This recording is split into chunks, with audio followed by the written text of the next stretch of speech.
Hi there, everyone, and happy Tuesday. Welcome to UpNorthLive Unscripted at 6:30. I am Maya Engel, live in our digital studio, and let's start things off right away with Joe Charlevoix, live in our actual studio. Hey, Joe, how's it going?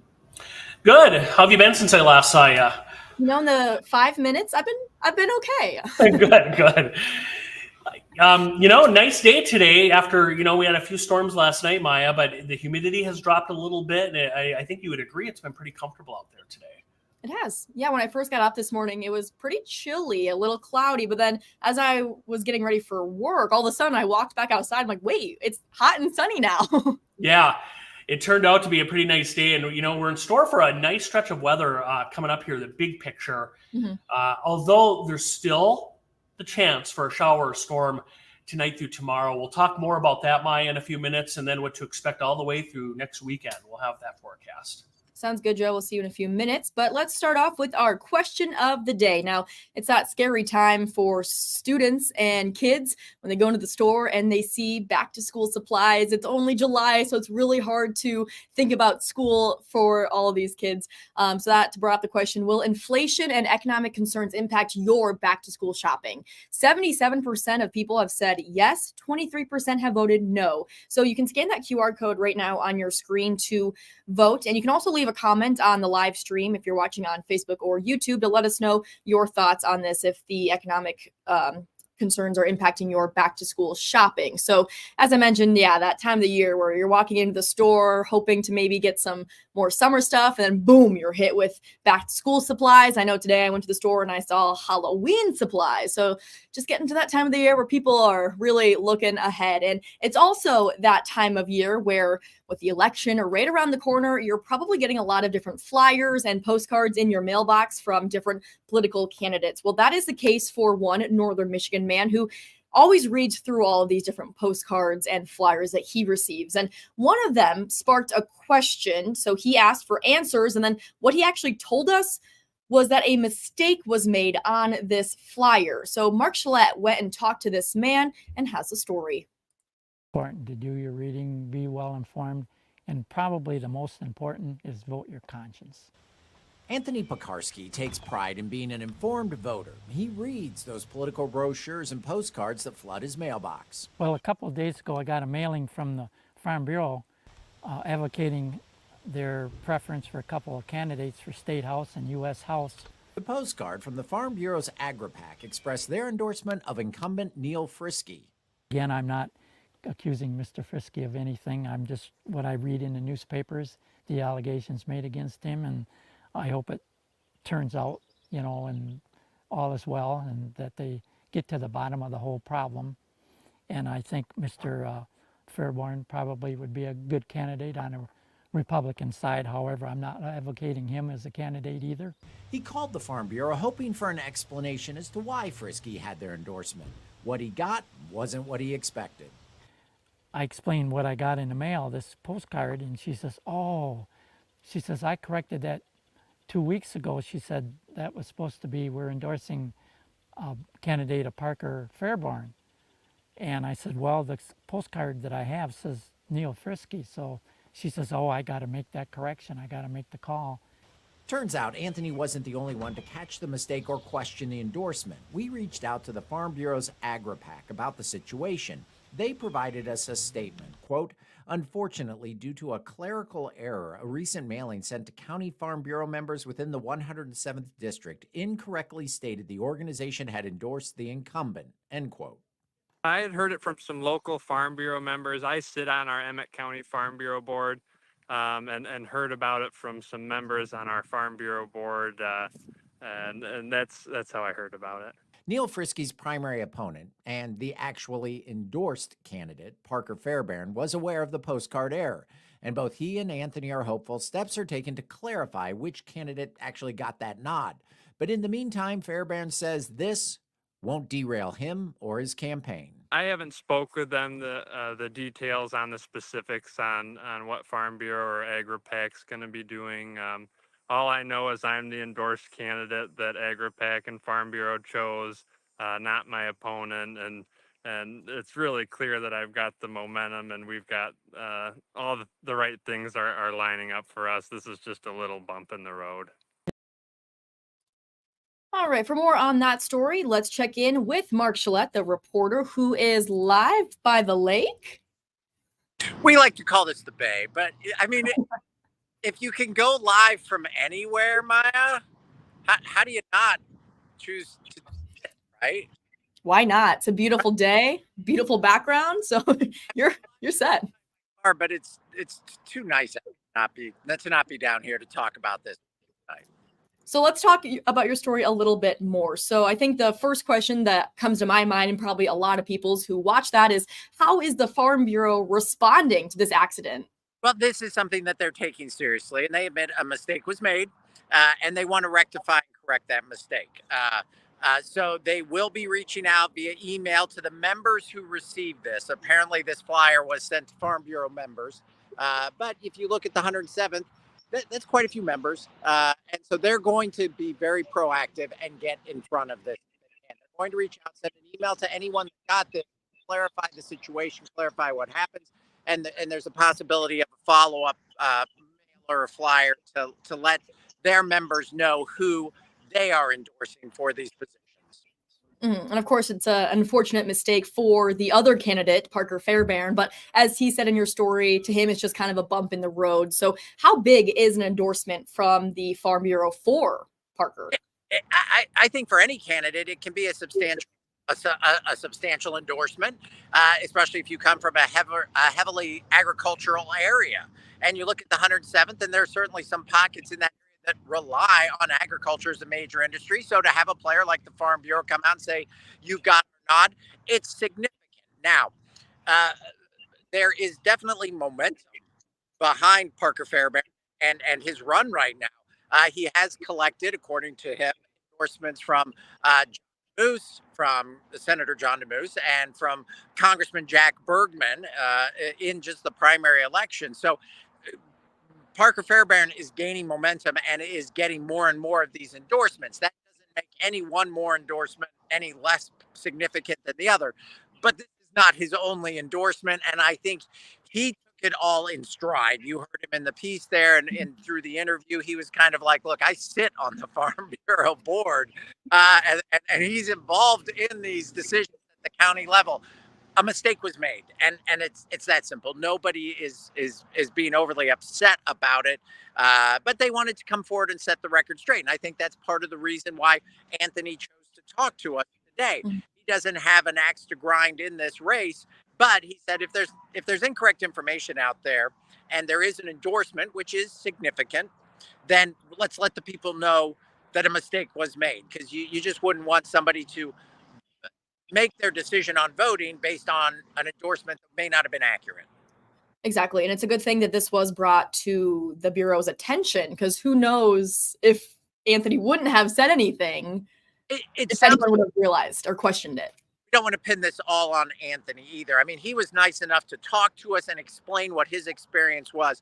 But in talking to Parker, he's like, yeah, there were other people that were made aware of this. So this isn't, you don't want to blame Anthony for exposing something, but he's courageous enough to talk to us to share his side of the story, which is awesome. But this was an endorsement that Parker Fairbairn cared about. He has issued a press release about getting this endorsement and why it's significant to him. So I think eventually we would have found out. But hats off for Anthony for actually reading the literature, because we all get them in our mailbox, and how many of us really take the time to go through and read them? Anthony is a well-informed voter who takes very seriously and wants the right information to be out there. So he made some phone calls to just ask why, and that's a valid thing. Why does anybody deserve anybody's endorsement, regardless of what may or may not have happened in Lansing? And Anthony wanted an explanation just so he understood, and then it found out it was a mistake. Mm-hmm. Mark, is there anything else that you want to mention about your story that we haven't talked about yet? I think it's going to be, there's 3 weeks before the primary, and sometimes primary elections people run unopposed. Sometimes there's not a lot of excitement, but I think for this primary, for the 107th, it's going to be an interesting one. You have two very different candidates running for that Republican spot. They are very different candidates, very different outlooks. It's going to be very interesting to see. And if you drive through the 107th, you see a lot of signs for both candidates. It's going to Mhm. be an interesting one to watch first week in August. 3 weeks left out on the campaign trail. That one's going to be an interesting one to watch. Absolutely. All right, Mark, thanks so much for joining us on Unscripted. Enjoy the beautiful day. I will.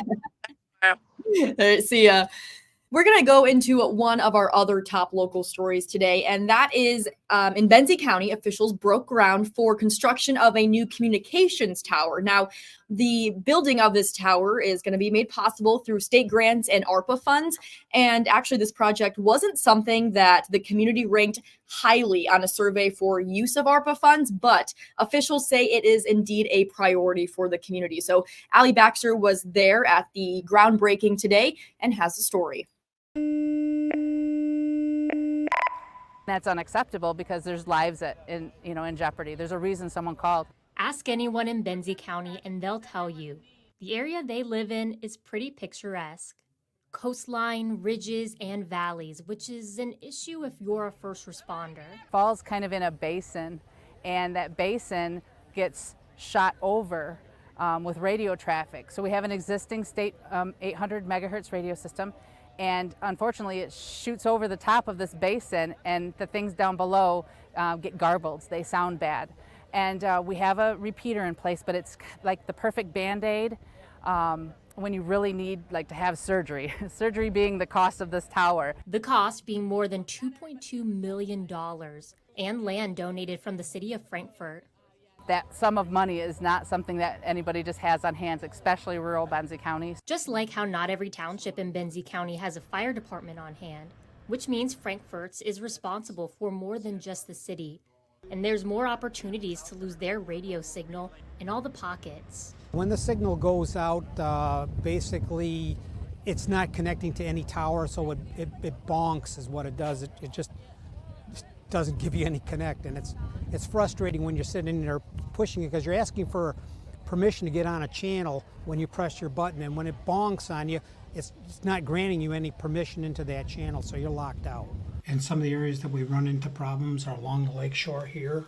Because those radio signals get lost in the topography, it's an issue even at the fire station.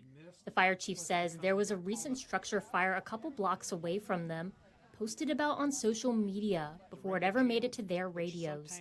And that communication deficiency goes both ways. We're in a situation where we're trying to relay to dispatch what we have, and we can't do that. The fire chief says his crew has had to go as far as creating a relay system when they're in areas that don't get a signal. Someone has to find an area that can reach the first responders and dispatch and relay information back. And that's how we communicate with each other on a fire ground, because we can't communicate on an operations channel because it's not available because of the topography here. So this will make that a whole lot better, a lot better.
Welcome back to Unscripted, everyone. I hope you all are having a great Tuesday evening. And if you're like our anchor and reporter, Mark Gillette, maybe you're out by the bay or by the water tonight because, gosh, it sure is beautiful out there. And Joe, are we going to continue to see these nice, beautiful conditions into the rest of the week? Yeah, I think so. It's going to stay pretty nice. And I think the other thing, too, at night, it's going to be just a lot better sleeping. Nice. A little cooler. Yeah, so that looks good. Yeah, Mark was lucky, though. We're sitting in here, and he's on his day's over. Yeah. Let's take a look, though, Maya. I want to show you. We'll go to, let's start off in Petoskey. How about that? Okay. 72, a couple of clouds overhead. We actually had full blue skies earlier. A couple of clouds are drifting in. These clouds are ahead of a few showers out over northern Lake Michigan at this hour. But Petoskey had some storms last night, but it looks pretty nice out there this afternoon. And again, look at that temperature right now. 72 degrees. We have a couple showers. We mentioned that out over northern Lake Michigan. There they are. Not a lot of rain, but there is a little bit right in through here. So this is, kind of out in the middle of the lake. I mean, there's Petoskey. These showers are, 60, 70 miles away from the shoreline there of northwest lower Michigan.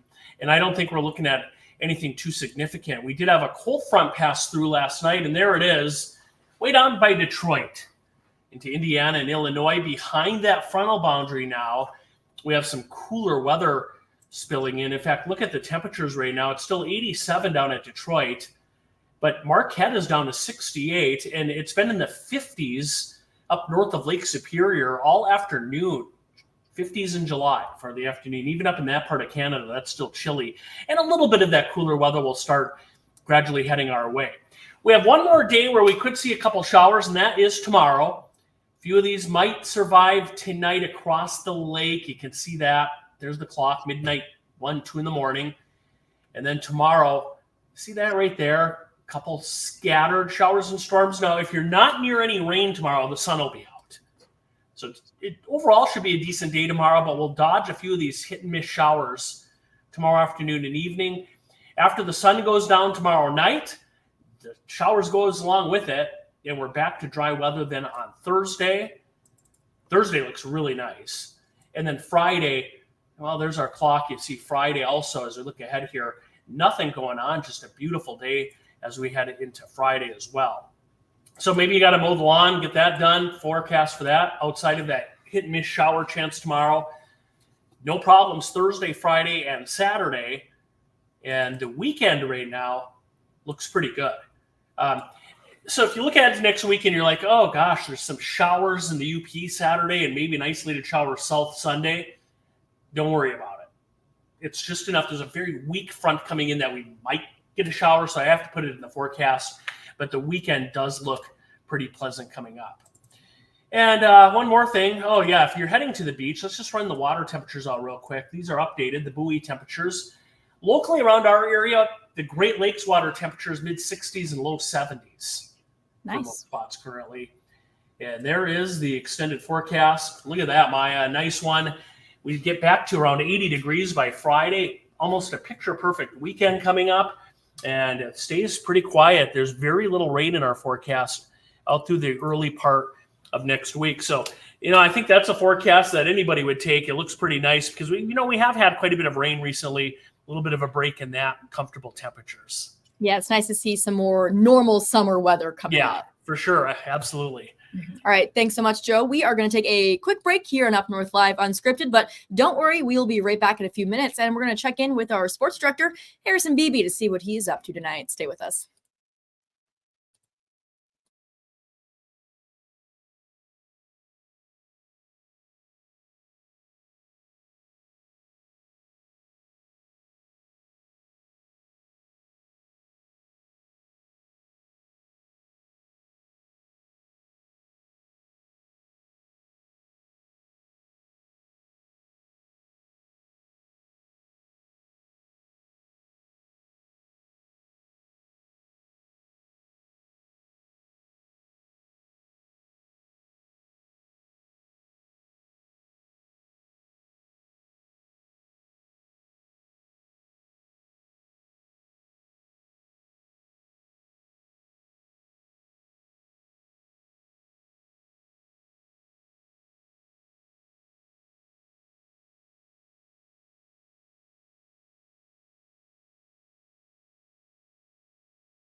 Welcome back to Up North Live Unscripted at 6:30, everyone. It is 6:54. That's about time to check in with Harrison Beebe, as we do most nights. And Harrison, it looks like you are once again live from Turtle Creek Stadium, Pitt Spitters game. Yeah, maybe I should do this. Maybe this would. No, I'm too dark. Yeah, but then it looks like I'm a shrouded figure, and I'm giving a soundbite without wanting people to know my identity. Yeah, incognito. Right. Yeah. I'll just pan. It is a beautiful day at the ballpark today. Managers are on the field trading some last-minute tidbits before we get this one started. Quick 2-game series with the Kenosha Kingfish, I believe, tonight. It's tough. There's a whole bunch of K teams. There's Kalamazoo, there's Kenosha, there's Kokomo, and they all have the same 3 letters, so you mix them up. Tonight's Kenosha, though, because I always think of John Candy's character from Home Alone, the Kenosha Kickers. He's in that polka band. So every time they play this team, I always think John Candy's character in the airport with Kevin's mom. So yep, that's going down tonight. Pittsburgh is great. You might have seen the highlights last night when I did them at 11. Crazy comeback after being down 4-0. Spitters scored 4 runs in that 6th inning, and then they got the go-ahead run later for the 5-4 win. Playing a lot better in this second half than they did the first half. So we'll see if that trend continues tonight. They got 2 more games here, and they're going on the road, and then the All-Star break for the Frontier League. That's the Traverse City Beach Bums old league. The Northwoods League is the one with the Pitt Spitters playing. Here at Turtle Creek Stadium, I always think it's Werfel Park sometimes and go back to Beach Bums days. They will have their Northwoods League All-Star game next week, whereas the Major Leagues, they have their All-Star game tonight, obviously. So we'll keep a close eye on that as well. That's at 8 o'clock. So we'll keep tabs on Scooble and Riley Green, who will be in the Major League Baseball All-Star game tonight. And Scooble is not starting, but he should be pitching. You would think he'd pitch second for the American League. Now, usually the starter goes 2 innings, so I'm not in charge, and I haven't watched a ton of All-Star games lately. I used to watch the game religiously all the time back in the day. You would think he'd see that 3rd, 4th inning spot for the American League, but either way, it's going to be important. He's got perhaps the best numbers in baseball, so I don't know why he wouldn't get a prominent spot in the game tonight. You know what? With that attitude, Harrison, I think you should be in charge. Thank you, Maya. If I ever need a reference for managerialship in the major leagues, I'm gonna put you first. I got you. All right, Harrison. Anything else you want to mention before we let you go? Not really. It is kind of a slow week for sports. We're really just trying to find anything to cover and report. We got a good Jimmy John's Sports Corner coming up Thursday, though. I'm excited to talk to that individual and share his big signing with a big Division I program. But that's coming up Thursday, so we'll just kind of, leaving some getting everybody. Yeah, exactly. Getting everybody ready for what that story might be. All right. Thanks, Harrison. We'll see you later. And we're going to take a quick break, but don't go anywhere. We'll be back in a few minutes.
Well, it may only be July, but stores are starting to put out school supplies. So that brings up the question, will inflation, economic concerns impact your back to school shopping this year? 76% of voters say yes, 24% say no. If you haven't voted yet, scan that QR code on your screen right now to vote in our question of the day. But that is all for Up North Live Unscripted on this Tuesday evening. I hope you enjoyed the show. We'll see you back here tomorrow night. Take care.